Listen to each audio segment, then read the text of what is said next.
Creative Control is brought to you by FreshBooks, a ridiculously easy-to-use cloud accounting software for small business owners that saves you time and gets you paid faster. FreshBooks is now used by over 10 million people worldwide, and I want you to try it too. For your free 30-day trial, go to freshbooks.com/Creative Control and enter Creative Control. That's creative with a K, control with a K.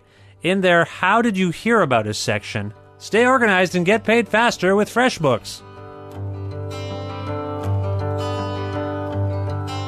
Are you hungry but don't know what to cook? HelloFresh Canada is here to help. Have a whole delicious meal's worth of wholesome ingredients, plus a simple-to-follow recipe, all delivered right to your Canadian home. There are vegetarian options and plans for single people and families too. I've tried this. It was great. Visit HelloFresh.ca for more information and menu options, and use the promo code CREATIVE50, that's creative with a K, 50, for 50% off your first order.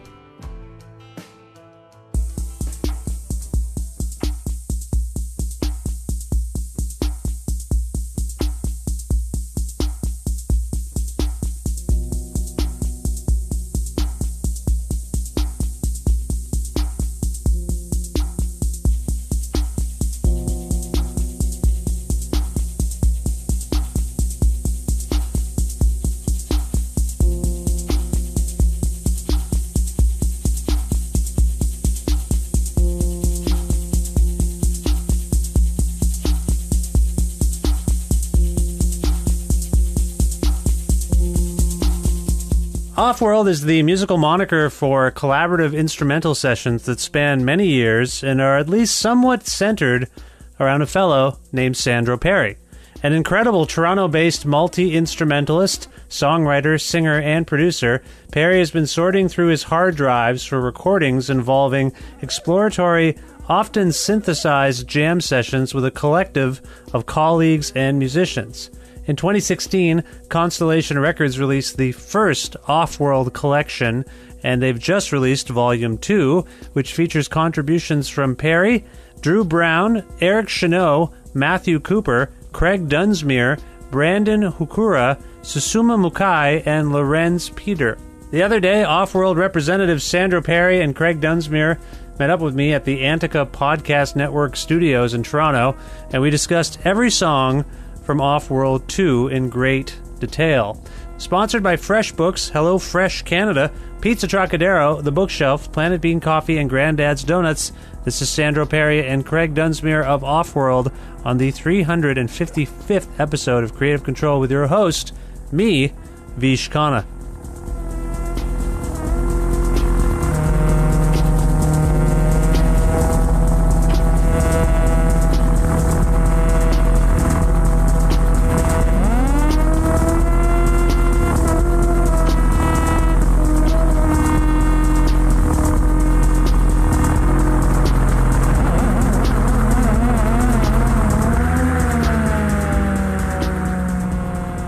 Craig, thank you so much for being on my show.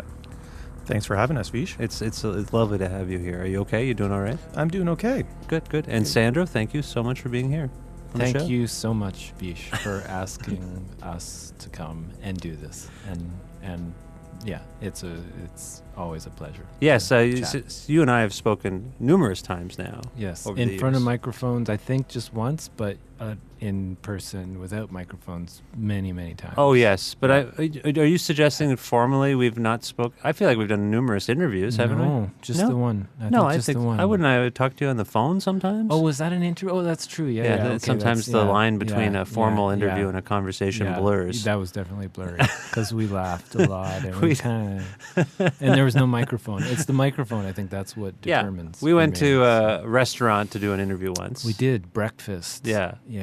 I don't think I answered the questions very well. Because you were too hungry? No, I don't know. I think it was a thing. I didn't know how to answer the questions. Were they hard questions? No, No, I think it's just these situations. Probably a little bit too early to get into this now, but these situations, I think I often don't know how to answer the questions about music. Okay, well, we're going to find out how this goes in this process. And Craig, you and I have never spoken formally. No, just informally, just probably a small handful of times over the years. Yes, and I know you from making music and being sort of connected to music, and you've been friendly towards this show. Yep. In the previous past. So thank you. I'm a long-time listener, first-time co-guest. Well, it's great to have you both here. We're going to talk about this new record, Offworld 2, in a moment. But you two have a very long collaborative history. Mm-hmm. So I thought we should begin by tracing that a little bit, figuring out where you met and when you first started collaborating and how we arrived at Offworld. Is it possible? We do, but given that the name of the project is based on another longstanding collaboration between Sandro and somebody else here in Toronto, I want to give a shout out to Lorenz Peter, because in terms of the other Torontonians involved in this, he would be the main figure in absentia for this interview. But because Sandro's collaborations with Lorenz is where this project name came from. Yeah, I've gathered from our correspondence that you wanted to make this interview as collaborative as possible and as inclusive as possible, but for various reasons, it's unfortunately just the three of us. So we're just going to have to persevere on our own. And but I appreciate the point. Oh yeah, because of the collaborative nature of it, and especially given that it's his duo with Sandro from whom the name of this project stems, that I figured an initial shout out to Lorenz was overdue. No, it's totally appropriate. Very sweet and generous, and Lorenz wanted to be here, but he had to do something else that was not that it was more important than this, but it was a little bit more. Pressing? That's fine. Yeah. I don't take it personally. Was I supposed to take it personally? No. I didn't. I don't. I think I just wanted to let maybe just so that it's known that Lorenz wanted to be here. that it's important. He was into it, but he couldn't do it. But I guess given that it's going to be a track by track rundown, I guess all the collaborators are going to get their shine. So that's true. Yep. We will highlight what everyone has done, and we will have a discussion.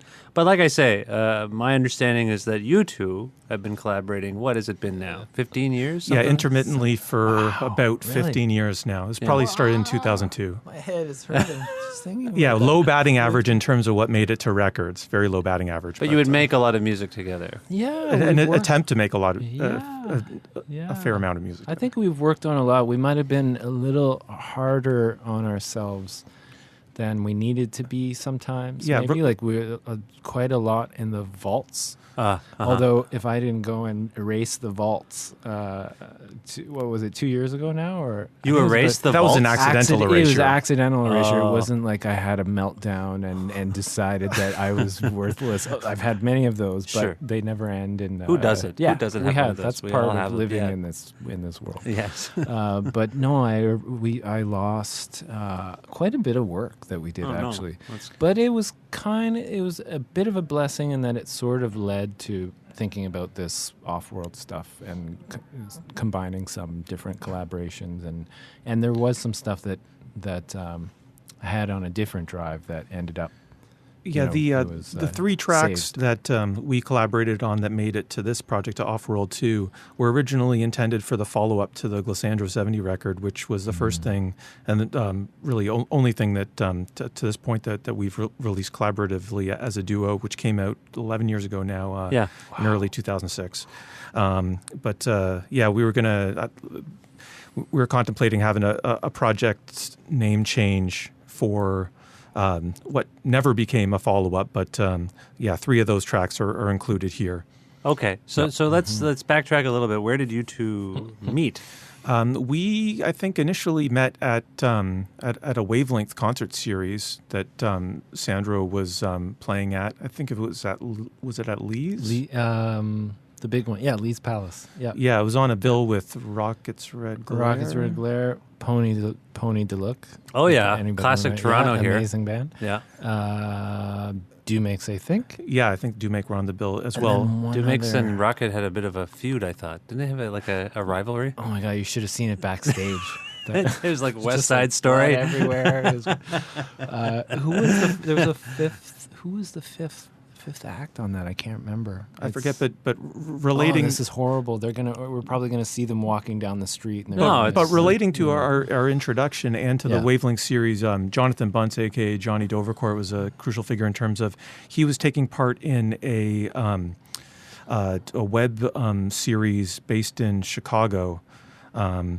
That Muted Tones was the name of the series around that time. So yeah, like I think he contributed to it in 2001, and it was collaborations. Like the whole point of this series was collaborations between people who hadn't worked together before, and it was sort of like a pass the hat sort of situation in terms of the collaborators, the people who made a submission were then asked by the organizers to suggest another collaboration to be the next installment, and Johnny suggested that it be the two of us. Right. So he brought you together, kind of match made. He Johnny did. He was the matchmaker. Actually, started. That's true. Because he also was involved in Wavelength. So we met at Wavelength. Yeah. Technically, when we didn't hang out. But maybe it was it was full on Svengali impresario stuff from Johnny. Yeah, he should be here. We have an extra mic. If he wants to show up, let's send him a text. No, so you were playing under your own name by then, Sandro? No, that was the Polmo Popo, of course. Years, yeah, 2000. So up until 2004, I think I was doing that almost exclusively, right? And playing with some other people too, like every once in a while. Were you collaborating with many people? In that setting, I had Nick Zubek was playing lap steel guitar occasionally, and also occasionally had a bass player, Brett Higgins, who now plays with Great Lake Swimmers. He was playing Arco. There might have been some other things, but it's a long time ago. It's hard to remember exactly. But anyways, Anagram was the band Anagram that played that night. Sorry, just had to from the Whitby Ajax area. We're gonna have to call off Ajax and Oshawa, otherwise they would have been out for you. Or Oshawa, they're somewhere from there. Yeah, Anagram were great. Yeah, I enjoyed that band. Now it sounds like it was a good classic Toronto bill. It was a crazy bill. It was. So soon after that.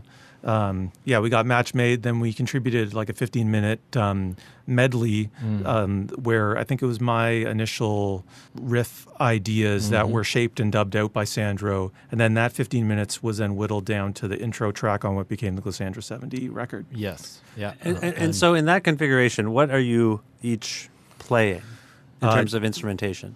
I guess I mainly play guitar and or bass, and more recently, within the last few years, digital hand percussion, and then effects.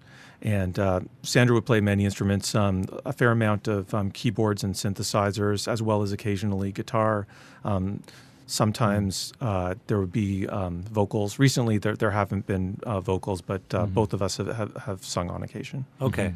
So Glissandra 70, that you were saying the record came out, 11 years ago? It did, yes. Yeah. And that's the only real publicly released collaboration that you had? Yeah, there've been a couple of offcuts, or maybe 3 things that have been available, 2 of which were made available digitally, like on Bandcamp, and one which was on a children's compilation that Paperbag put out called See You on the Moon. Yes, that's right. And Sandro took the lead on that as opposed to the stuff on the record, which I sang lead on.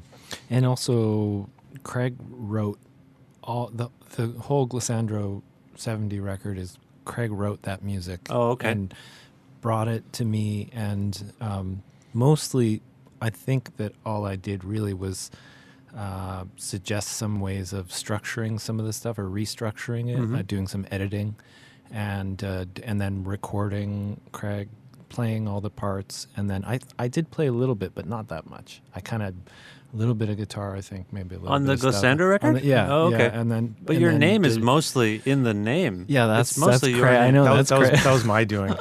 Yeah, why did you call it Glissandra 70? I think because I overheard you mentioning that. Was it Andy McGoffin? Andy McGoffin. Whoa, this is circling it right back. During that period, noted producer engineer Andy McGoffin. But during that period, Sandro was playing in he had a stint in Great Lake Swimmers and also contributed a fair amount with Andy Swan, who also worked with Andy McGoffin a fair bit, like Detective Kalita, / the Michael Parks from Ottawa. Yep. Yeah. But anyhow, so Andy coined you that. At some point? It was one of the late night nickname. Because during that period when taking part in these groups, Sandro often played pedal steel. Yeah, lap steel. I wouldn't know what to do with pedal steel. Right. It's a bit of a pun. Oh, yeah. Yeah, okay. Yeah. All right. Just so we're clear on that. That's funny. So but then you named the whole thing after this joke. Well, it was actually a shortening, similar to how the initial 15-minute EP that nobody really heard because it was a very small webzine-based collaboration, that we ended up, that was called Some Things, plural, the medley, and the project name was the Craig Dunsmuir Glissandro 70 solo guitar or duo guitarchestra. Wow, I totally forgot that. Yeah, it was the duo guitarchestra because up to that point I'd been playing solo with the looping pedal and calling it the solo guitarchestra. That's right. And so that was the way that we could get both our names in on the duo. And then just for sake of ease, I shortened it. I guess the 70 was because I was listening to too much Fela Kuti. Right.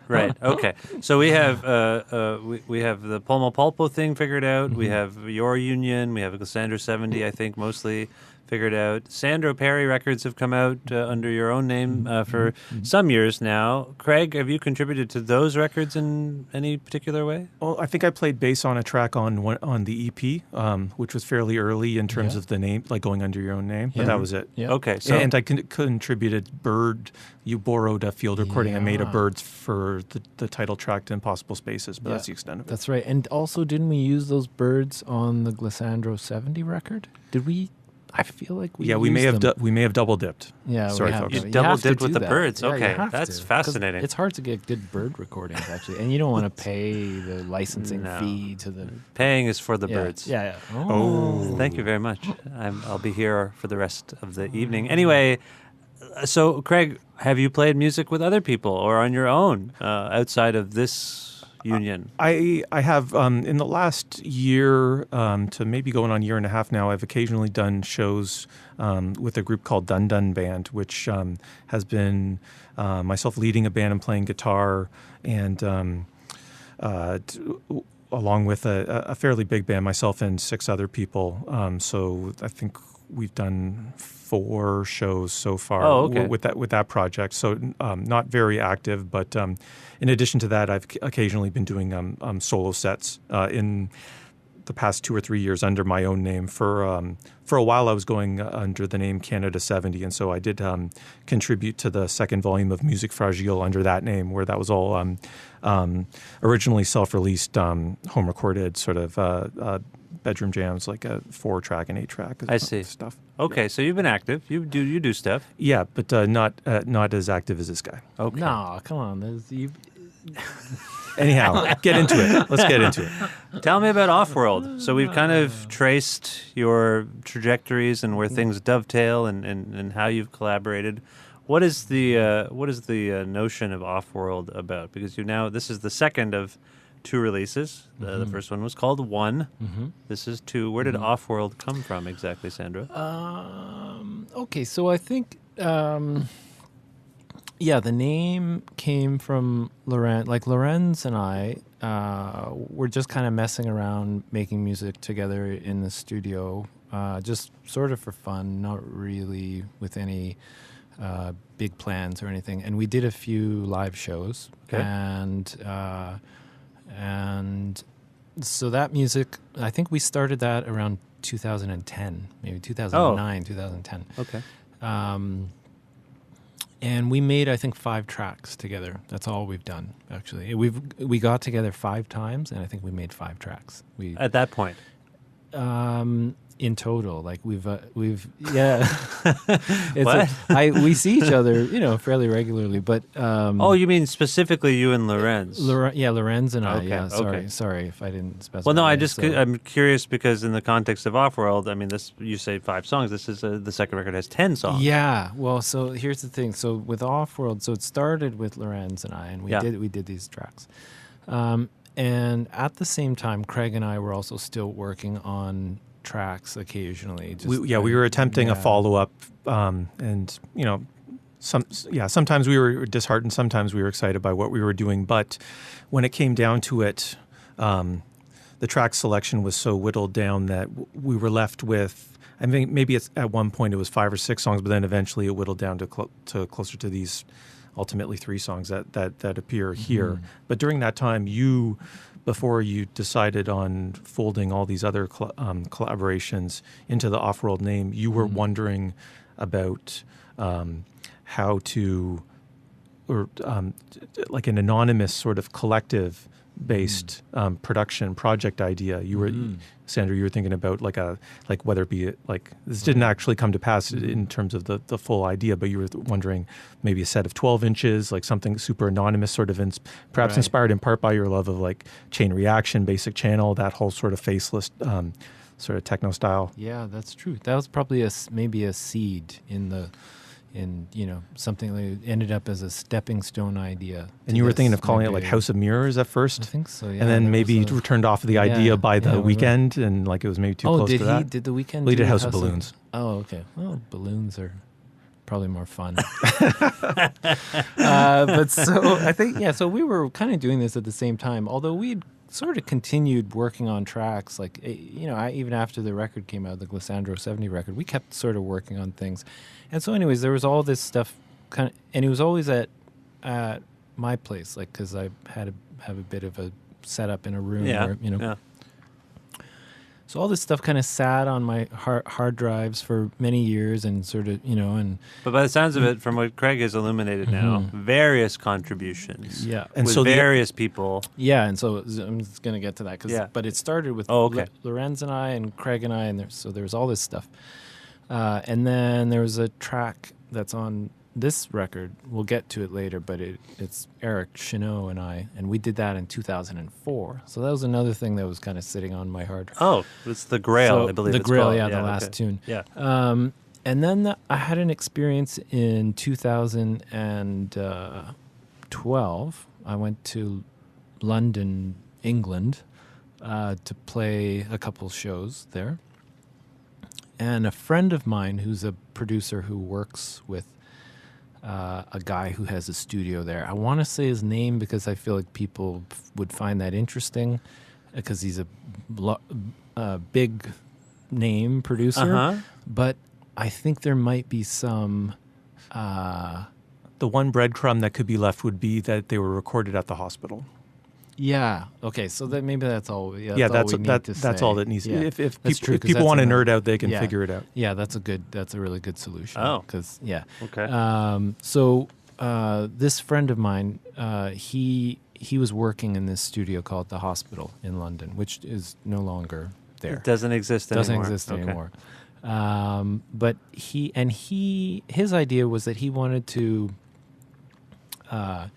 get me in a room with these two friends of his, these two musicians in London, who he didn't know that I was big fans of theirs, but he somehow thought, it'd be nice to have you and these two guys meet and just try and do some stuff. Okay.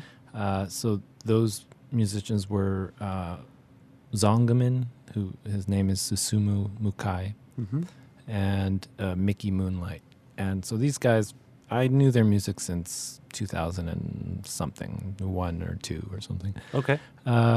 And so this friend, Drew Brown, he arranged a meeting in this studio, 2 days. So we had 2 full days in this studio. We had the whole place to ourselves. And it's a very, very well-stocked studio. Amazing. It doesn't exist anymore. Yeah, it's gone. We took all the stuff with us after the... What happened to the studio? He closed it down, and I'm sure all the gear is somewhere else, you know. But anyways, we had access to this stuff, and we just the hard drive, just ran for 2 days, and we just recorded probably 12 to 15 hours worth of material, just jamming, really, just playing around.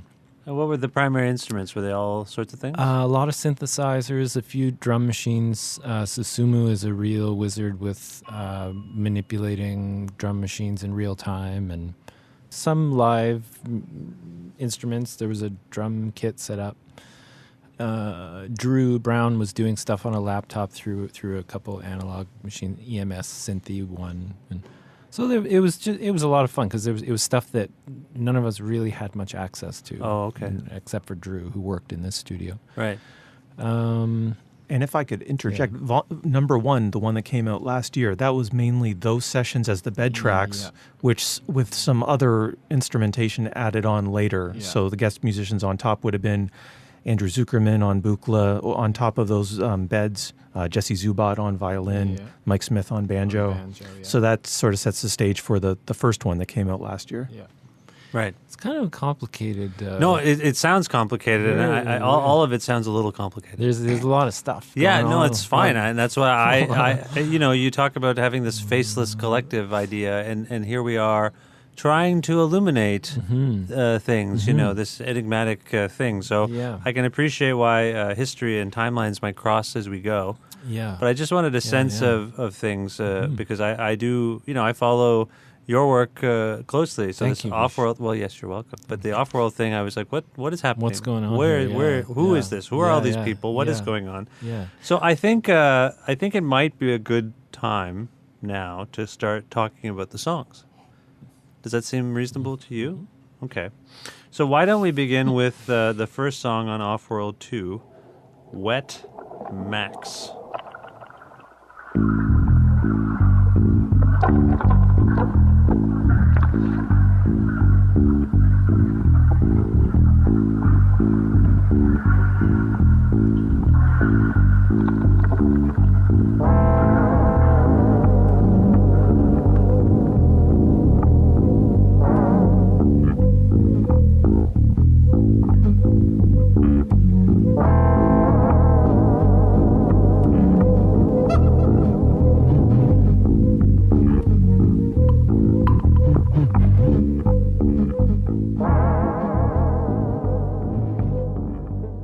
So that was one of the three that I had a co-hand in, and the title comes from the fact that there's sort of a sloshy sample bed underneath the instrumentation that I took from a YouTube video. I discovered these strange videos on YouTube of people submerging themselves in their bathtubs, fully clothed in sort of trainer gear like Adidas or Nike tracksuits, and it's called Wet Max because the one that I took the sample from was somebody who was sort of dunking his Air Maxes sort of fetishistically in a bathtub. All you could hear from the underwater mic was sort of the sloshing of the rubber sort of hitting the like sloshing around in the bathtub, and so that's what's underneath. And so I figured the least that it deserved was a slight allusion in the title, and also it's a slight pun because I did previously make some electronic music under the pseudonym Max Gross, so figured the Max had a bit of a double meaning. I didn't even think of that actually. But the connection. But yeah, so that track was that. Vish, your face right now. I just wish there was a way to. Why? What does it look like? It's amazing. The face. What face am I making? It was just kind of like, Well, I'm trying. Like I say, this is a little. It's the whole thing is a little nebulous. Even trying to engage with each piece. It's a little difficult because it's very unusual, I would say. Right. And I'm not saying I don't have a problem with it. I think it's just cool. Fine. Yeah. But I like and then the fact that you were watching these videos also is disturbing. So there's a lot of disturbing aspects to this. The sidebar. You can't really control what comes up on the sidebar. No, it's so random. Yeah. I think that's how I discovered this whole world is the related videos. Yeah, the related videos. Yeah. It could have been like a running shoe ad or something. Even that could have brought it up. Why were they submerging themselves in bathtubs in tracksuits? I think there's a fetish element to be frank. A fetish element. Yeah. It's not like a workout thing? Like some kind of thing where you're body. I think it's more like ASMR for people who are really into sportswear, and it's like hype beast ASMR. Okay, and do you feel like awesome. do you feel like the soundscape captures any of that? No, the soundscape would be more indebted to like Fourth World Music and John Hassel and that sort of thing. Okay, in terms of the bass line underneath, I was particularly inspired by a live John Hassel record that was recorded at the World Trade Center in the mid '80s, I think, called "The Living City." It was like a bonus track that I heard, and it's not direct like. Completely indebted to that, but in terms of the bass line that underpins the whole thing, I definitely, when listening back to that idea, I put two and two together and realized that it was from really getting into this live John Hassel record. So for people who aren't familiar with John Hassel, can you contextualize him a little bit? He would be someone who collaborated with Brian Eno, as well as he did a fair amount of work in Hamilton at the Grant Avenue Studios with Bob and Daniel Lanois? With Bob and Daniel Lanois, exactly. And his first record, I just want to interject because the Toronto connection. His first record was made at York University, right? In the electronic music, Vernal department. Equinox. But I guess the something else going on this track, which would be another signifier, would be the use of harmonizer. Yeah, that's also a Hasselism. And there's been a fair amount of, maybe not on this project, but Sandro's been known to use himself an Eventide in the past. And so the harmonizer. Do you know what a harmonizer? You probably have seen. I've one. probably seen one. Yeah, in Can studios. you describe it? It's. I think they've sort of come back in vogue, or if that's. Do you have one? I have one. Yeah, I do have one. I got lucky 6 or 7 years ago. Found one for a really good price. Now they're like triple of what I paid, but they're wow. And it's a thing from I think the late 70s. Eventide made them, and then they became pretty popular in the 80s. Prince, as soon as you hear a harmonizer, it's like, oh, Prince. That's what, like, all his records. Oh, it's like a processor or something? It's a pitch processor, but you can use it very subtly so that you've just got subtle, octave below or octave above of whatever you're putting into it. And it just adds a kind of a thickness and a certain sort of changes the color of the sound in a way. And whereas John Hassel would invariably play his trumpet through a harmonizer to achieve this sort of weird, off-kilter quality to his playing. I'm pretty sure there's some pitch shifting going on the synths on this Wet Max track. For sure. Okay. For sure, yeah. Okay. We were harmonizing like madmen. But off-kilter harmonizing. Off-kilter harmonizing. Yeah. And we were in harmony, so right. It comes around. Oof. Okay, so you're, and who are the guests? You, as you said, Craig, you're on this song, and Sandro's on this song. Yeah, Craig, this is another Craig jam. Like, he wrote this, he brought this pretty much fully formed, and I think all I did was I suggested some editing, and probably, did some chop. And Zongerman's credited with, is that a Korg instrument, MR10? MR10 is a drum machine, the little Yamaha machine. Drum machine. So he did some hand-punched drum machine stuff, and actually, I just noticed, this is interesting, because Susumu and Craig both have a very similar dexterity with drum machines and doing stuff. Like, Craig does a lot of his drum stuff is hand-punched as opposed to programmed? Programmed. Oh, you're doing it in the moment. Yeah. Doing it live. And Susumu also had a very impressive way with drum machines where he would use it in a way that made it sound more alive and not just like pressing a preset. And there's some really cool drum machine stuff happening on the record. That's pretty much in most cases that would be Susumu's work. And then there was some stuff that Lorenz and I did where we took a standard kind of very old drum machine, like where you just kind of hit the preset, and we did some chopping up in the studio. I see. Yeah. Okay. Yeah. And then, on this first track, there'd be a fair amount of hand-punched digital hand percussion, sort of fake hand percussion. Sonic 10, it says here. here. Hand Sonic 10. So is that a thing? Yeah, it's a piece of Roland gear that's pretty. The touch sensitivity it makes it pretty easy to use. It's sort of like the hand drum equivalent of an MPC.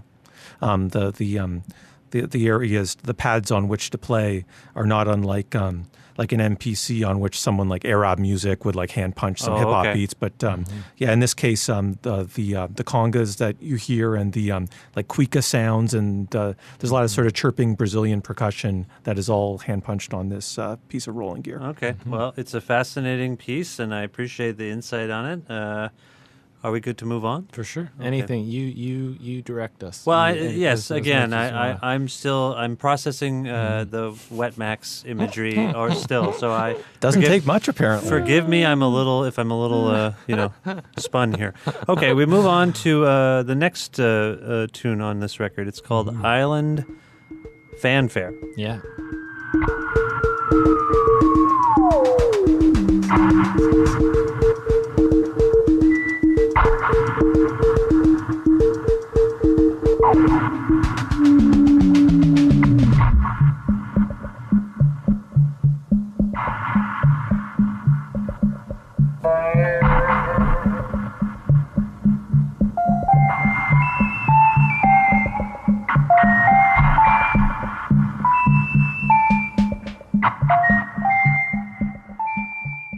Sandra, what can you say about you're playing a synthorchestra? Synthorchestra, yeah. So one of the instruments at the London sessions that I became really attached to was this synthorchestra, which is made by Farfisa, and it's kind of a cross between an early 60s Farfisa organ and an analog synth, and you can kind of combine the two sounds in different ways.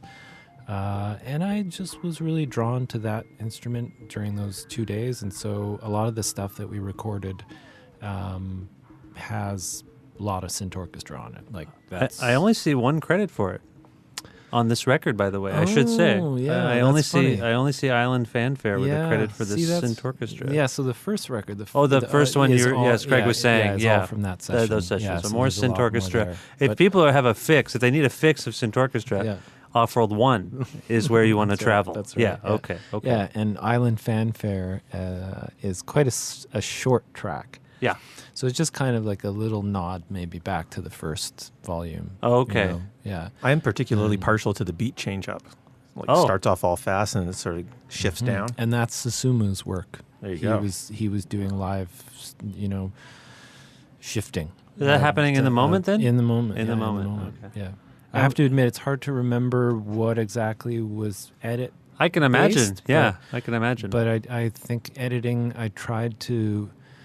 I think the editing work is more like not to be tricky or to make something happen that wouldn't happen in real time. It was more about overall musicality and form of a piece. Yeah, if that makes sense. You mentioned it does. It does make sense. You mentioned a hard drive was running the whole time. You recorded everything digitally. Yeah. And then you stitch things together later or figure things out? Yeah, there was editing done afterwards, And again, that editing often was just to make a piece as opposed to doing something really like, getting deep into like digital stitching and making things that wouldn't happen in real time. Yeah. Like the record still sounds pretty live and kind of primitive compared to a lot of electronic music. I have a kind of a visceral reaction to it, which tells me that it feels alive and evil and strange and different and like from some other planet. I would say I don't like to say otherworldly. It's a cliche, but it's too off-world. There's something sinister going on. Craig, did you want to say anything more? I know you're. Just that it should be emphasized that. Sandro spends a lot of time editing and mixing and re-editing and remixing and re-editing and remixing. Craig. To a mystifying degree? Like, are you like, it was fine, Sandro, leave it alone? It's impressive. And it often it almost always leads to amazing results that can't be done any other way. Yeah. I could see that. I could see that. Okay. Do you want to say anything about Drew's contribution to this? Drew was mostly working with samples and feeding them through the EMS Synthi. So there's a couple. So that ended up being like a lot of ambient textures and things that kind of sound like a sample. Like I think there's a little sitar sample on that song. And I reacted because of my Indian heritage. I just couldn't help but say, "Oh, that brings me back." No, I don't know why I did that. I apologize. Okay, that's fascinating. All right, well, it's a short, cute little tune. I think it is. Maybe it's strange to put it as the second song on the record. But well, I think you need a little bit of cutesiness as you enter the off-world. There you go. World. Yeah, that's a good point. Yeah. Okay, well, let's move on to the next song, which it seems appropriate given our discussion of Scrub Down, or rather of Wet Max. I gave away the Scrub Down, the song after you take a bath in your tracksuit. You want to have a scrub down.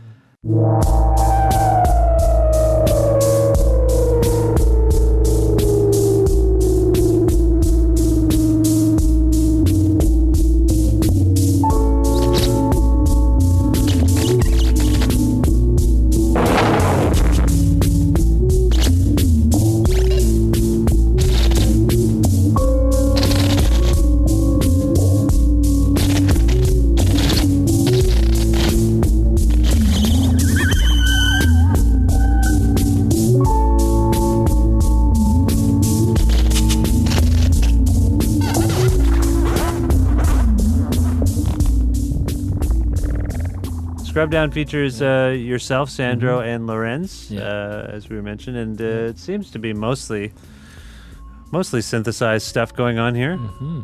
Is that the alarm again? There's that alarm again. They're testing the elevators. Is that what we heard? I think so. Yeah, it's coming through loud and clear in our.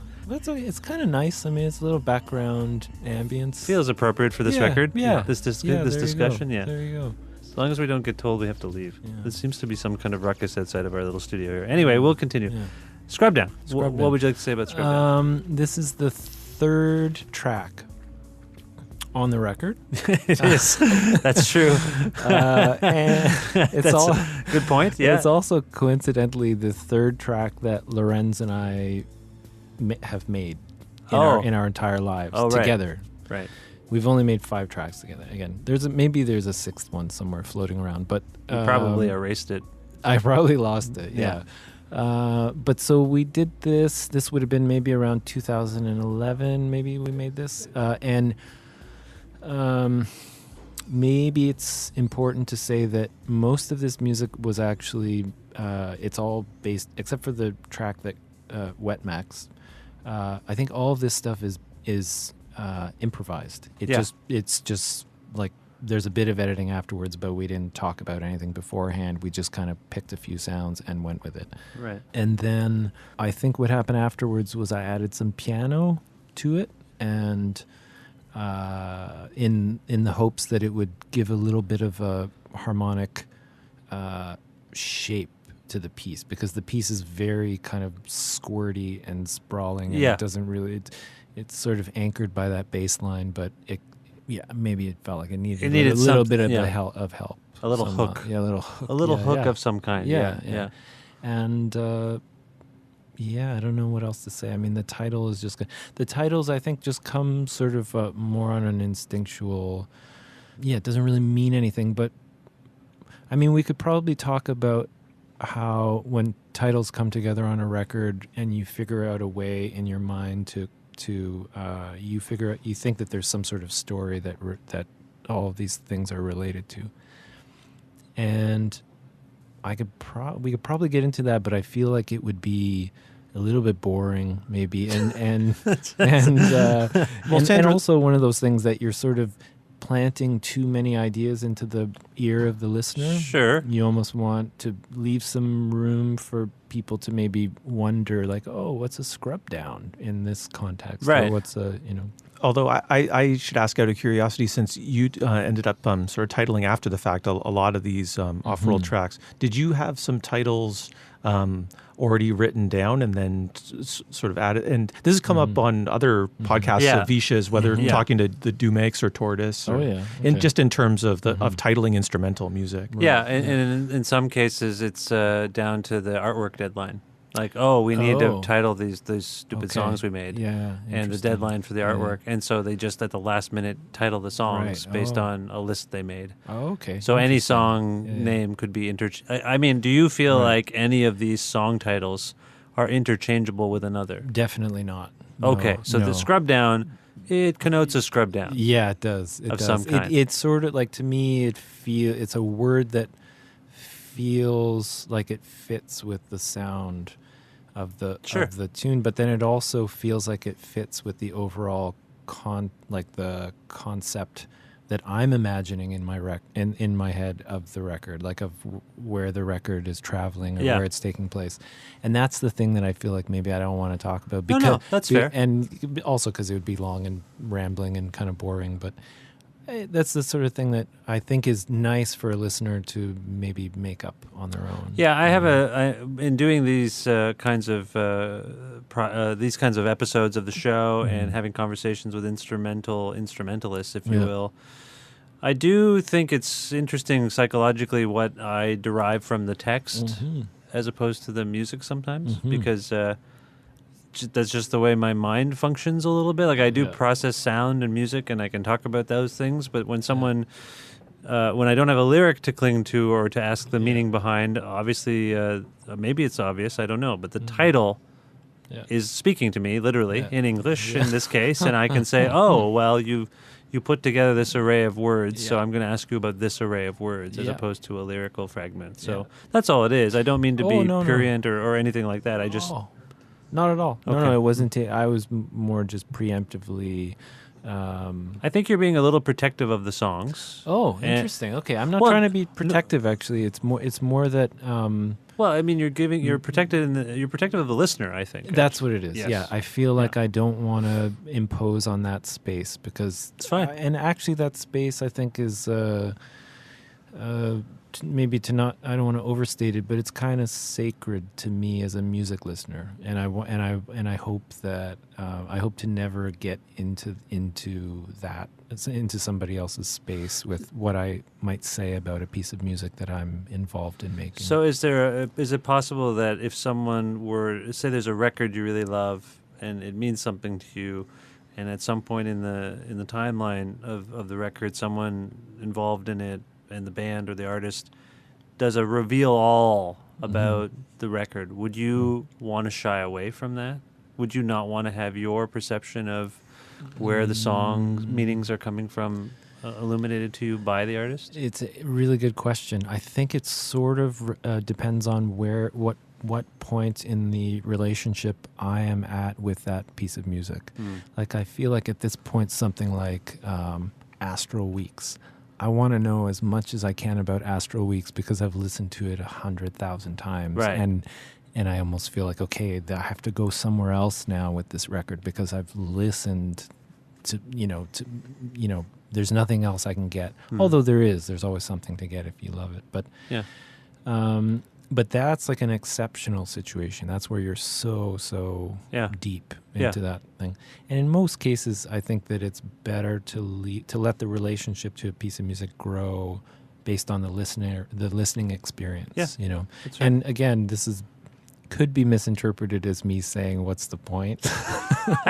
No, why are we here?" No, I don't mean it. I wrestle with that sometimes too, but I do think I learn a lot doing this. And I find, like you've said a few times, hearing what Craig has had to say. Oh, interesting! I didn't know that. I think it can be surprising for the artist as well. But relating to like the sort of dreamy or fantastical nature of some of this music in terms of what it connotes and the sort of imaginary landscape sort of idea, I think sort of one like era and group of experimental artists that sometimes I think of when it comes to Sandro's work would be the Lovely Music label and sort of artists like David Behrman and Robert Ashley, in terms of not everything is spelled out in that sort of work. And a lot of that stuff involves, similar enough sort of synthesized textures and also even, although in his case he narrates over top, like Robert Ashley, a lot of what he says over top, it doesn't quite make exact syntactical sense all the time, or even when it does, it's up to you to sort of follow along and put the pieces together. And I know that the lovely, like that, in terms of experimental music from the last 30, 40 years, I'm pretty sure that that's made an impact on you. Oh yeah, both of us for sure. Right. Hugely influential. Yeah, I think there's still mystery. At the end of all this, there will still be mystery. But yeah.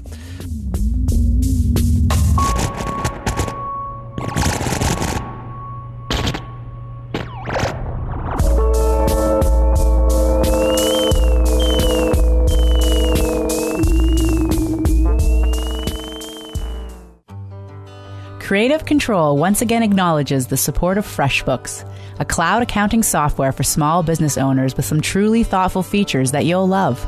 Try it free for 30 days. Go to freshbooks.com/creative control and in the How Did You Hear About Us section, enter Creative Control. That's creative with a K and control with a K. Organize your money and get paid faster with FreshBooks. Stop worrying about what to make for dinner and start cooking instead. HelloFresh Canada will send a box of wholesome ingredients plus a simple-to-follow recipe right to your Canadian doorstep. Vegetarians, meat eaters, single people, families, there's something for almost everyone. Visit HelloFresh.ca for more info and menu options and use the promo code CREATIVE50 for 50% off your first order.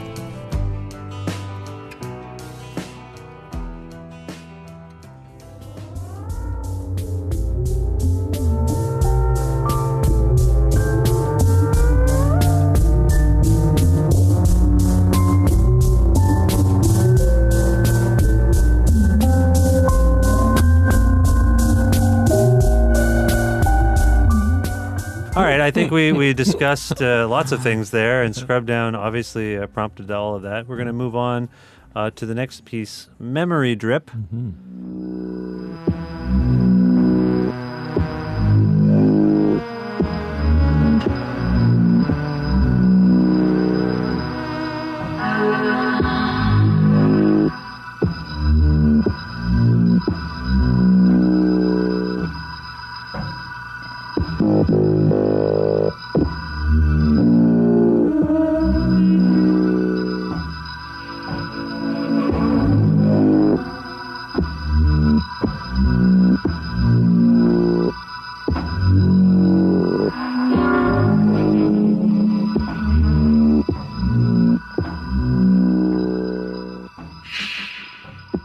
Sandro, this is bass organ VC10. This is all you. Yeah, this is so interesting. Okay, so, well, not interesting. I don't mean that in a self-aggrandizing way, but this was just kind of a fragment of a piece of the London sessions that was hanging around. There was some bass stuff that I was doing in the corner, and we recorded 2 minutes of it or something. And it was really just a case of, I kind of like that. I'm going to try something on it. And I did some vocoder stuff. And it worked in the context of the record. And it didn't really fit with the idea of it being collaborative work.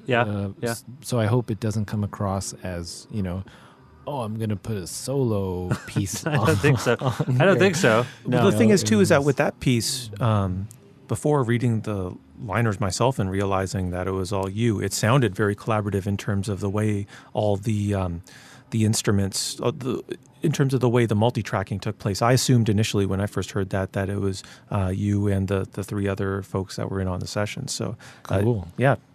That's interesting. I mean, I'm just cross-referencing my notes with the liners for the record, and it does say that you played guitar, actually, not bass. But is it a bass? Oh, you know what? It was did I say bass? It was a guitar going through an octave synth pedal, so it sounded kind of like a bass. Oh, I see. It's actually a guitar. Right. Okay. Yeah. I just wanted to fact check myself. Yeah. Okay. All right. Anything more to say about that for now? No. Memory Drip. Memory Drip. I mean, I kind of like the title. It was evocative of some sort of process that might happen to somebody in a scenario that could be. It's hard to talk about this. Absolutely. I mean, Yeah, I don't know. No, I don't know what to say. No, I don't have anything to say. Drip. Yeah, I mean, it does connect Drip. to the bathtub. There's the water. Some more water going the water on. Yep. element. Yeah, there's a watery aspect to Offworld. Yeah, there is on this record for sure. Yeah. Yeah. Okay, well, we're going to move on. Yeah, let's move on. We Yeah, move for sure. on to The Mask.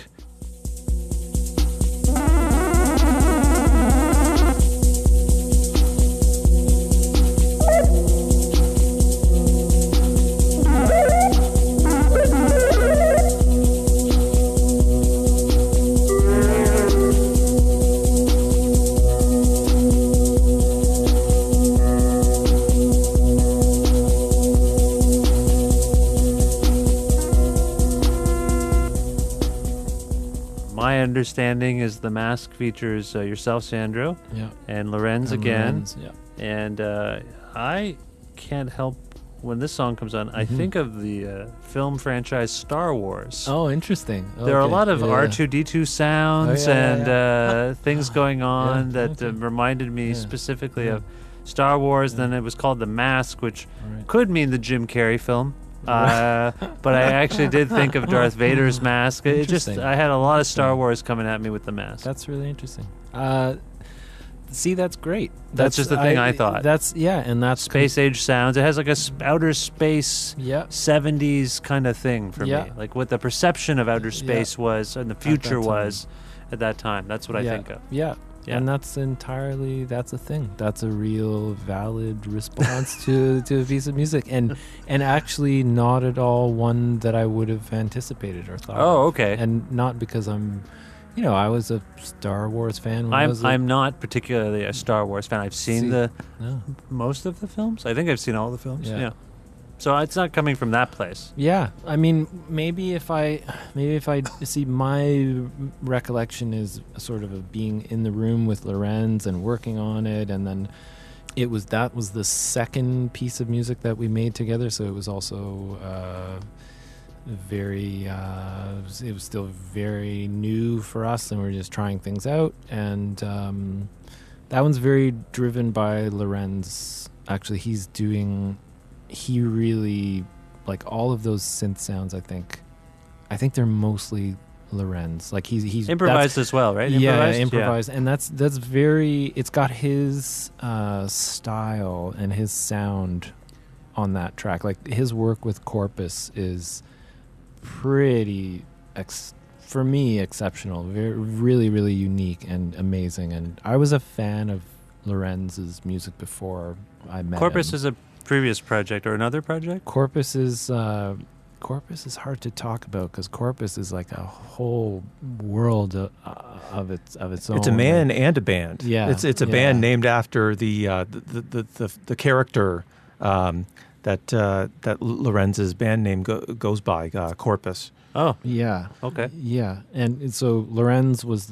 he did the synth and drum machine stuff in Corpus. Have you not seen Corpus? I don't think I have. Yeah, not to I be feel like overly you need reductive to. about Yeah, it, but in that duo dynamic, Lorenz is the Martin Rev to Corpus's Alan Vega. Oh, okay. Yeah. But it Oh, I see. Okay. yeah, it's a duo, and Lorenz provided the live electronic backing for Corpus himself to do sort of really compelling, aggressive, quasi-operatic lead vocals over top. Oh, okay. Corpus are legendary. I mean, I just sort of feel Toronto? Is Toronto Toronto. group? Yeah, I always assume everybody knows Corpus, but then I remember. Yeah, that Corpus not- spent a not- fair bit of time in the 80s in Montreal, and maybe Yeah. some of the 90s, and I think in recent years has moved back more recently than that. But yeah, they've played plenty of shows and made quite an impact here in Toronto, and I've been a fan of theirs for years. And yeah, the thing is that Lorenz is a man of few words, even when you start to get to know him. But before then, he's a bit of an imposing figure. I see. Okay. Well, I mean, the name Corpus is a little intimidating in itself, I will say. Wait till you have to go to a Corpus I'm show. trying to You think. have It sounds like I would have remembered it if I had seen it. Oh, yeah, for sure. Seems odd But, to me Sure. that I Yeah. would not have seen it because I Yeah. see everything. I just try to see everything. There you go. See, there's still more to experience. There's still more to experience. Yeah. But in terms of giving the listener, both on this record and the listener to this podcast, a bit more contextual info in terms of Lorenz, I'd recommend checking out his current duo, Processor. Okay. If anyone is curious about his contributions here and likes what he contributes to this Off-World project, check out Processor for more of his work. Yeah, just Google Processor. You'll find it right away. That'll be easy to find. Processor band. What is it? Like, is it there? I don't know, but Lorenz's name is Lorenz. That's true. Yeah. Lorenz. Lorenz Peter. Yeah. Okay. And Melissa J she's the other half of Processor. Yeah. Okay. I will look it up myself because I'm not familiar with that. All right. We move on. So start leading off side B is this track called Playroom that Sandra and I did in collaboration with and at the house of Brandon Hokura, a fellow who moved out to the Exurbs maybe like a year and a half ago with his wife. But at the time, he was living here in Toronto at Bloor and Symington, and Sandra and I went over to his studio to track this track, Playroom.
Underpinning, there's either I forget if it's actual bass or me putting a guitar through a whammy pedal to make it sound like a bass, but it says here whammy bass. Yeah, so it might be me using a good. Does that illuminate anything for you there? Does that clear that up? Yeah, I think I might be playing guitar through a whammy pedal to make it sound like a bass. Okay, and so I'm contributing the I think it's like a 5-note figure underneath. Sandro is on synth, and Brandon, our co-conspirator, is also on a synthesizer on this track. MFB Kraftswerk? Yeah, Am I saying that correct? Must be some sort of synthesizer from Germany. Okay, I don't know that synthesizer. So yeah, this is fascinating. Sandra, do you want to say anything more about Playroom? I love this track. I mean, I love it because I love the construction of it. I love what Craig does, and it's a very, very Craig Dunsmuir piece of music. Like it's enticing, but also hard to grasp. Like it's hard to grab a hold of and to know what's going on. Yeah. And I did very little on this track. Like that synth that I did was like. It's like fluff. It's just like some fluff in the air.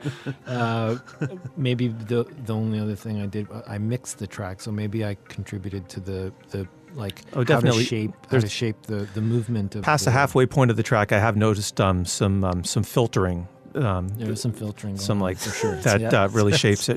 No, it's like some DJ style EQing at a certain point. Yeah. No, it's good that you noticed that. That's interesting. Okay. And there was another mix of this that Brandon did that we both listened to for several years, probably before this record came out. And I believe that will be included as a bonus track for people who purchase the record. Yeah, it's a bonus. Where? How? What do you get? How do you get the bonus track? So when this record comes out, there's going to be a digital 3-song bonus EP that gets released with it. It'll be on Bandcamp and on the Constellation site. Oh, okay, cool. I also I dig the name of this track, Playroom. Why is that? It's kind of sweet and cute, and in the context of, I mean, you said that it was kind of an evil sounding or scary sounding record. I didn't say scary. You said scary. Well, let's roll back the tape and see when I said that.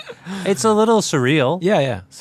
And I feel like it feels like a shadow is creeping in through my stereo system. Yeah. But yeah, for whatever reason, I find that this track with the way the shakers are active as well as the held synth clusters, the synth chords. It has a bit of a sort of more cheerful, like a pleasantly dreamy sound to it. And going back to that sort of lovely music influence, I can't help but think of David Behrman when it comes to the synthesizers in the background. And I think that track. And then when you have this Under the Umbrella Playroom, it does have a playfulness to it, I think. Yeah, there's a bit of a toddler vibe to this song too, as well. Yes, it's like a bit of a baby vibe, which I think I'm just kind of realizing now. I think is a thing that runs through all of this off-world music. I think it's one of the things that I felt was a thread connecting all of these collaborations, was that in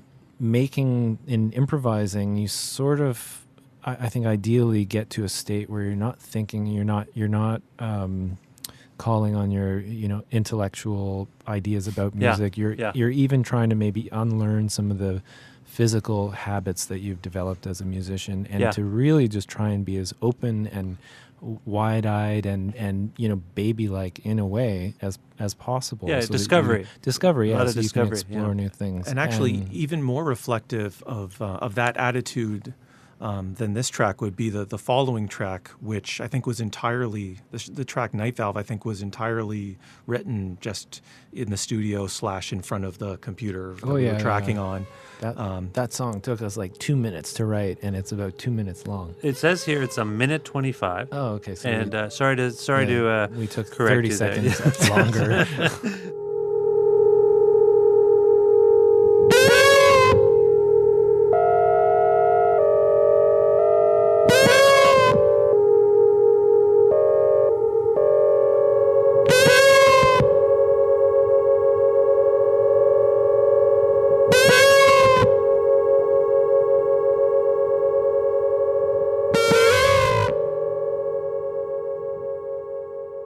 Night Valve is another duo composition, I suppose, is the way to describe it. Sandro and Craig, what do you want to say about it beyond what you just said about it? Anything else? My guitar contribution is nasty sounding in terms of the sort of overdrive, and I think there's a bit of sort of a gated effect on the pedal I used, and it was indebted to the work of two of my favorite local guitarists, well, one of whom now lives in Paris, but my playing was super indebted to the rat drifting sort of aesthetic. Eric Chenot, and also Martin Arnold, the way that he plays guitar. So, hats off to those guys. Mm-hmm. Okay. And nice. Martin's going to show up on Off-World 3, just a little tidbit. Oh, little sweet. Teaser, yeah. Because you've got the thing with the Off-World records is you kind of already have them banked, don't you? Yes. You just got to sort through them. Yes, in most. That's kind of cool. Yeah, there might be a 4, but let's not get ahead of ourselves. Okay. Yeah. Okay. All right. Well, wow, we just whipped through a couple of songs there. We're going to move on to the next song on the record, De Camp. Yeah. De Camp.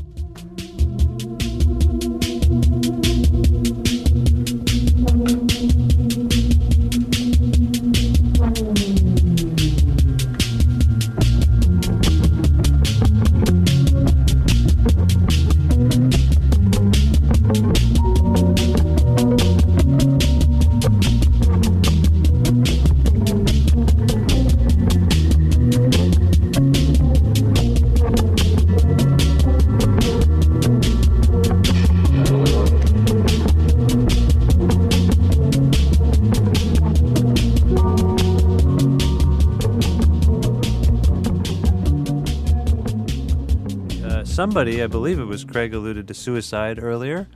I got kind of a Suicide vibe off of De Camp. Mm-hmm. It might be the drum machine sound itself. Yeah. Is Suicide an influence on Off-World?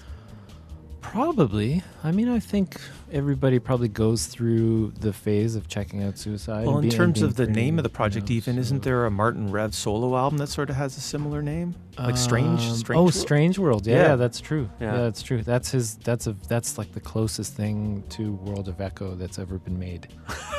In a way, like it's there's no other music like World of Echo except, but then you hear Strange World and it's like, oh. And we should contextualize for the listener that that's World of Echo by Arthur Russell. Yeah. Yeah, right. So you're okay. I'm just so you're saying that there's a vague influence for you, Sandro, but I mean, to me, like when I don't know, Craig, when you hear De Camp, might be a subliminal influence, just because I know that both Sandro and Lorenz are really into Suicide in general and Martin Rev. Yeah, it's true. Although this is London, this is the other track on the record that's from the London sessions. There you go. That's just right. In the air. Oh, I see. Okay. Maybe the bass line, the drum machine, the bass line. Yeah, it's hard to say. It's a lovely song, and it sticks with me. Do you want to say anything more about this one? You have Matthew Cooper, who we have not referenced before. Yeah. We should talk. Okay, so Matthew Cooper makes music as Illuvium. Yes. Very beautiful ambient music. And him and I have been in correspondence for years, maybe, it might be like 14 years now or something, or 12 years. And we've talked a lot about collaborating and making music, and it's never quite happened because I think the passing files back and forth over the internet is a pretty hard thing for me to get into, like to really embrace that process. As a collaborative process? I'd like to at least be in a room with somebody, seems normal enough. Yeah, of course. But we continue to try that process, and I did send him some of this London session stuff to see if he wanted to contribute, and he has a much easier time with that conundrum than I do. He put some stuff on top, and he's in there. He's doing the modular synth stuff. It's hard to it's actually kind of hard to pinpoint maybe who does what. Yeah, there's a number of everyone seems to be playing. No, there's a drum machine and a couple of people doing samples. It looks like. Yeah. There's a sample. I don't know if I should say this. There's a sample. Do you get in trouble if you sample? if you sample like at the beginning of like reissues of records, and they always put the alternate versions of a song, and then sometimes you can hear the engineer in the studio saying, "Okay, let's do another." In the outtake or the alternate right? take. Yeah. So if you sample a part of that, is that actually part of the composition, or is that like, do you get in trouble? You're gonna have to ask their lawyers. Yeah, maybe we shouldn't talk about it. But there is a sample of that from a record that everybody in the world would know. It's just an alternate version of that song, and the beginning is the engineer saying, "Okay, let's do another." Something like, "Okay, let's do another take." I remember the band reissues had a lot of those, where the engineer would be talking over them. Probably. It's similar to the band. It's in the same... Okay. I see what you're doing here. It's pretty close to the band. Okay. It's not the band. Okay. And maybe the only other thing I would say about that, not sure if it's of interest to listeners, but I remember sitting on the floor leaning up against the couch in the hospital studio in London when we made this track. And I was playing the bass, and I was kind of fantasizing about being in Ornette Coleman's primetime band, the Electric Band. That's what was going through your mind? Yeah, and I was playing in a way that, like, imagining how I would play if I got to be in that band. Wow. Yeah, if that might be... No, totally people will have to now listen to that stuff and go back to this, and I bet they'll figure it out. Maybe. Yeah. The alternate title is of this track was Jamaluddin on the One. Oh my God, that's amazing. Okay, shall we move on? Yeah. Anything else? Do we want to Jamal? I always pronounce it Jamaluddin, but maybe it's Jamaluddin. You're probably right. My apologies to Mr. Takuma. Jamaluddin Takuma, the bass player in Ornette Coleman's primetime band. That was a nice little shout out to him. Yeah. Yep. Oh. Make up for that sample thing you did. But we're also nice. See, we steal things, but we also homage. Yeah. Take one, give one. This one, this song has a very evocative title, Satellite Beach.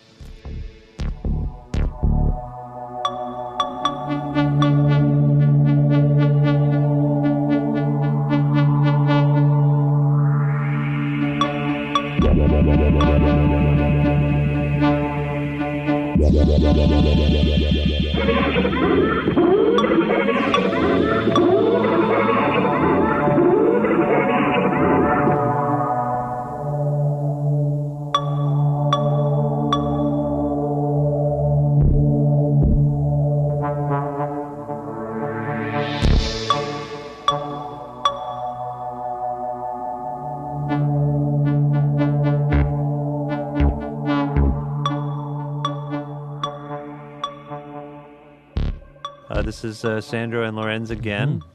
What do you want to say about Satellite Beach? This is the fourth track that Lorenz and I made together, and this one is heavily edited, so you might hear that. It might feel like a kind of a fragmented thing. There's a lot of animal sounds, samples of animal sounds, kind of tried to embed it within the instrumental texture. Right.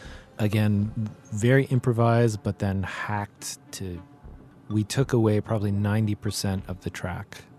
Oh, really? So what's left is just like a skeleton of what we put onto the track. It's like a 6-minute song. Yeah, it's long. So it's long. the skeleton is 6 minutes. Yeah. I guess when I hear hack, I assume there was a lengthier... Yeah, no, actually, the length is that's the length of the improvisation, and then so the hacking occurred in the density of the track. You removed things. Removed so much. So many layers. Lorenz actually was kind of... Lorenz and I never really disagreed on things, but he was always like, yeah, that's that one that we basically like destroyed. And I think and it was kind of my fault because I kept pushing for it, but I like it. I don't know. I think he likes it now. He is credited with playing something called an MS-2000. Yeah, that's I forget who makes it, but it's a digital synth kind of. Clearly Microsoft. Mid-90s. It's a Microsoft 2000 is what it is. No, it's a what? It's a digital synth? Digital synth, about yay big, about the size of this mixer here. I think maybe Korg makes it. Yeah, I think Korg. Okay. Yeah. I'm not so good at remembering the gear. No, that's I mean, just going through this list, there's so many different things. Yeah, a lot of different things. Yeah, it's true. And Satellite Beach. Satellite Beach again, just it's sort of a gut. Does it exist? Is that a place? It might. It might somewhere. It might actually exist at some point. I kind of feel like if there was a place called Satellite Beach, I would want to go and hang out just to see what it was like. Not to return to sci-fi, but I feel like Satellite Beach could exist on the planet of the apes. For sure. You know what I mean? Totally. Or it's its own planet. That's just one big beach. Just right, one giant beach. Yeah, that's a good point too. Oh, what a sweet... Perhaps colored like a beach ball. You see it off in space and it's a beach ball. Yeah, it's a lovely image actually. Beautiful. Okay, we I believe we're at the end of this Off-World 2 record now. This is a song we alluded to earlier. It's Sandro and Eric Chenot, who has been name-checked at least once before. Tell me about The Grail. Did you say this is from 2004? 2004, yeah. Right. Yeah. Wow, going back a ways.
Eric and I just, we did this in his apartment when he lived in Toronto, in the West End somewhere. And I think I was at that apartment. I've been to that apartment. the one, not the one that he lived at.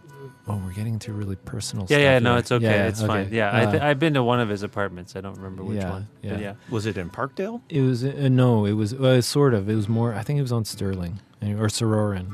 Anyways. In any event, I just have to interject and say I'm very happy this track is included because I first heard this track about 10 years ago and I thought it was incredible. So I hope the listeners agree with me. Cool. Yeah? Yeah.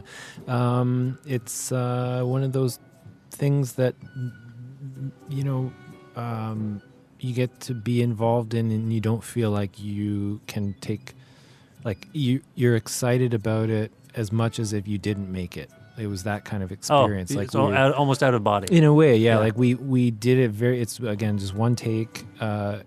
Eric, I'm sure, suggested a certain way to treat the instrument. He was working with Gates a lot at the time, and I'm sure that he suggested we play. So basically, we improvised a guitar duo together. I was playing a nylon string. He was playing electric with a bow, bowed electric guitar. Yeah, and then we took that recording and put it through a gate and played percussion together over top. And so when the whammy drum and shaker, it says. Yeah, that's right. Yeah, so when the percussion opens up the gate and the improvisation comes out. Yeah, and it was a very special experience I think for both of us, but I should just say for myself, for me, because it was the first time that Eric and I collaborated. And I'm also a huge fan of his playing and his music, and it's always been a pretty special little file on my hard drive. And now it's out. Yeah, not to reduce it to a file on a hard drive, but it's one of those things that was like, it was a pretty special piece, and I'd like to, hopefully people like it. So when you say it's a special piece on your hard drive, is that why it might be called the Grail? That could be, could be a way it's just of a thing that you really loved that you wanted to get out there. Yeah. Don't you find that Toronto, the city that we're all currently living in, or rather existing in this moment, I don't live here, but don't you find Toronto is a lot different without Eric in it? He's in Paris, as Craig mentioned earlier. It feels like a different town. I miss him. Yeah, I miss him too. Yeah, he definitely has had a huge impact on a lot of musicians in this city and beyond too. It's always interesting. It's often like once a year that maybe sometimes more closer to every year and a half when Eric is able to return to Toronto and reconvene with his various collaborators. It always seems to be a very exciting time when there's when there's a sort of reconvened Drumheller and a reconvened Draperies and or Reveries. So he does come back often enough, but so I'm glad at least that he is able to return often enough to sort of reactivate these collaborative projects that have been pretty special for the last decade at least. Yeah, I agree. All right, well, thank you, gentlemen, for going through Offworld 2 with me. By the sounds of it, Offworld 3 will be coming at some point.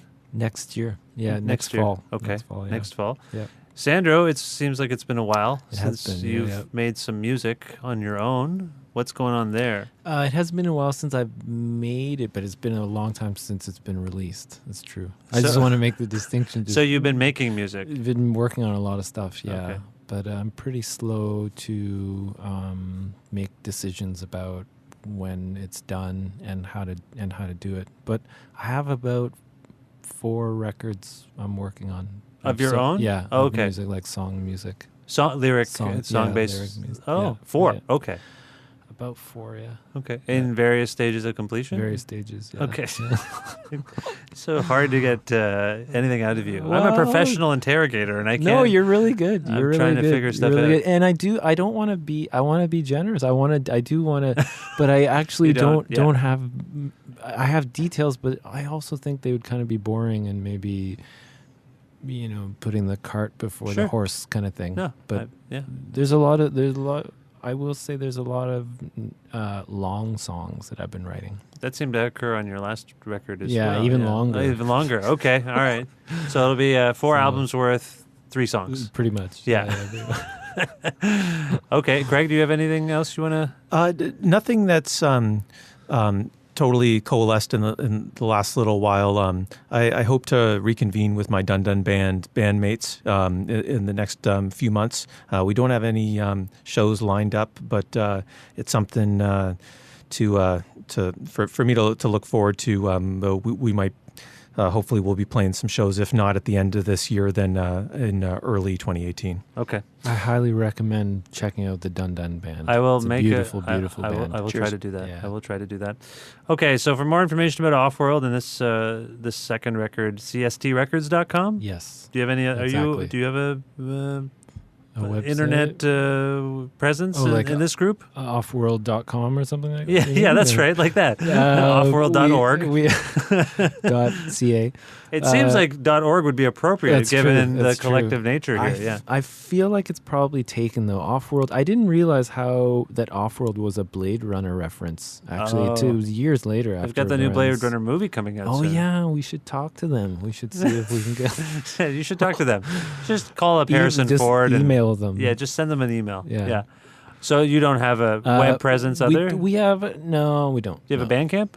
Yeah. Okay. There's a Bandcamp. And there's a Facebook page if you want to... There is? You can come and like it. That counts as a web presence. Yeah, that's true. You should have said no. That's true. It sounds like you do. Yeah. Okay. No, it's true. And Sandro has his own website, sandroperry.com, and he's about to go on tour in Japan. Yes, in October. You're touring Japan. Yeah, next week. Band? Yeah, Ryan Driver and Mike Smith. Nice. Yeah, trio. Great. Good for you. Thanks. Excellent. Well, is there one song from this Off-World record that we can play for people right now? Is there something that both of you can agree upon that might be a nice way to go out?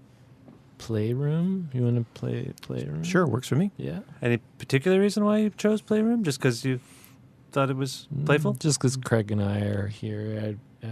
No. Also, given that Brandon was the third fellow on this track, I should mention people should check out his brand new archival reissue label, Sound Seance. Some great electronic music experimental electronic music is about to be reissued, courtesy of his work. So kudos to him. Sound Seance? Yep, Sound Seance. Okay. This is Playroom by Offworld. Craig, Sandro, thank you so much for being on my program, and best of luck with everything. Thanks a lot. Thank you, Bish.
That was the 355th episode of Creative Control, which is part of the Antica Podcast Network and is available on iTunes, Audioboom, Google Play, Stitcher, TuneIn, and Overcast, among many other podcast platforms.